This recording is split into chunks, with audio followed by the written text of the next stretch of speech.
Yo, what's going on, everybody? It's Dani here for GDL Darts, and welcome back to episode 22 of Path to Pro.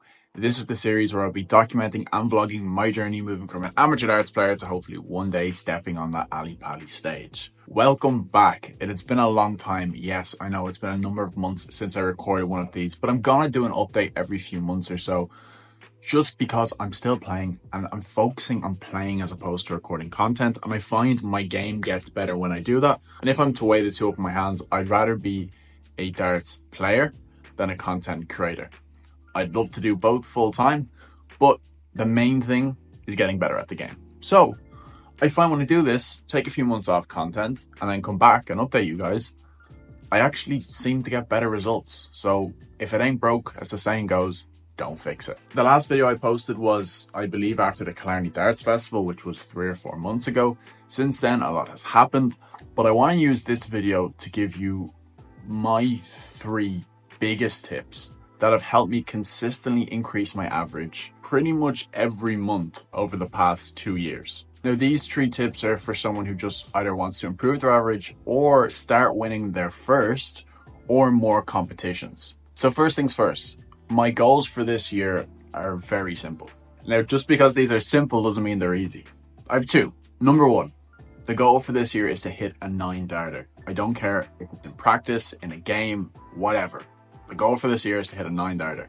We are getting closer. I've now in the past few weeks had a number of 10 darters and I've missed double 12 twice for a 9. And lastly, goal number 2 is by the end of this year, I want to be on Modus. So I set these goals pretty much in January of this year. And to do that, I just need to play the game a bit more. I was playing 2 times a week.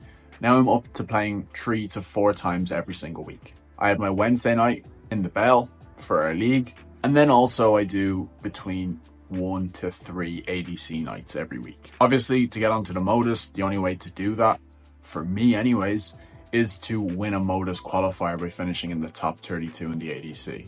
Now, the ADC pool in Ireland is pretty stacked, but I said to myself, if I give it a proper go, I know I should, for the next 2 vaults anyways, reach the Modus qualifier. So since we last talked, I've played in a few big tournaments. I got to the quarterfinal of the Dublin Open, and more recently, I've got to the semi-final of the Leinster Championships, which is essentially like our province in Ireland, the singles championship of that.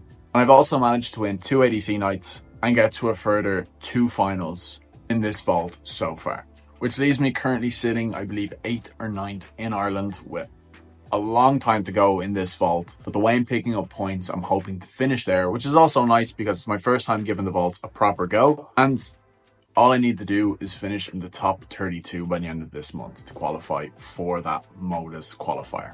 I qualified once before. I didn't think I was anywhere near ready. I still don't think I'm there yet, but I'm in a position now where I know I can give anyone there a roughly decent game. So the goal is to qualify for maybe 2 or 3 more of these before the end of the year, and then hopefully somehow manage to win one of them. If I take my game the way it's currently progressing, I have every faith that I can do that. I will have overlays playing throughout this video, but just as a bit of a reflection, my 3 biggest tips are as follows. Number 1, to get better at darts, you need to play more darts, but more specifically, you need to play more competitive darts. I know it's such a simple thing, and I've said it so many times before, but I really do mean it. Not that ring rust is a thing like it is in other sports, but you should be aiming to play, if you can, and I understand people's schedules are different and things like that, 2 to 3 nights of competitive darts every single week.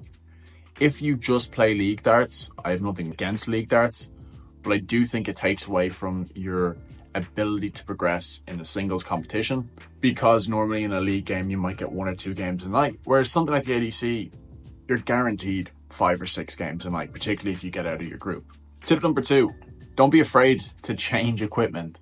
And this is kind of a counterintuitive point, because I would suggest to most people, if you find something that works, don't change it. But I'm the last person to listen to when it comes to that. 2 weeks ago, I picked up a set of Luke Humphreys TX1s. I put some custom ripple points in them for mission and the extra long stems. And of course, some Robin Byrne flights. Shout out to Robin. And yeah, I've been throwing my customs or something similar for almost a year now. Picked these up 2 weeks ago. Sometimes it's meant to be. Looking at my stats, since I've got these darts, I've played roughly 45 matches and I've lost 4. Now, don't get me wrong, the standard of those games is up and down, but it's a good sign.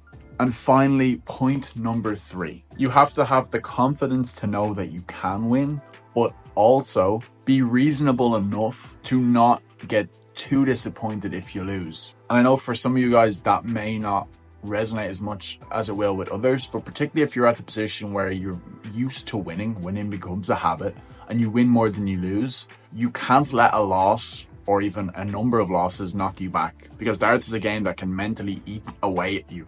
So if you lose, you need to get straight back in and play again. Whether that be competition a day or two after, whatever it might be, you need to constantly get back, because it's a game of continual progression, and if you keep on going, you will get better at it. Now, don't get me wrong, progress is like this, as opposed to it being like this. But every single one of them losses you have is closer to you winning more and more. When I first started off this journey, I lost roughly 50% to 60% of the matches I played outside my house. And now I win between 85 and 90% of the matches I play. I want this number to go down, because from where I'm at right now, if it goes down, it should mean hopefully one of two things. First thing is I'm just getting worse, but what I hope happens is the second, which is I'm just playing better players. So of course I'm going to win less games. So yeah, you cannot be a bad loser in this game. You could be a little bit annoyed, learn from it, get back on the horse. But yeah, that's it for today. It's a quick update. This is where I'm at. You've seen where I want to go for the year. I hope you guys just enjoy, hopefully, me checking in with you guys. If you've missed the channel, let me know in the comments. I'll try and do these once every few months, but again, no promises. I'm going to focus on playing. That's my goal. You can see my goal now. You can follow me on Darts Atlas if you want to see how I'm doing. Check in on the competitions. If there's any big wins, I will post them somewhere. But again, thanks as always for watching. As I said, I owe it to you guys to give you this update. But as always, if you did enjoy the video, please do leave a like, and I really am interested to hear what your comments are down below. And until next time.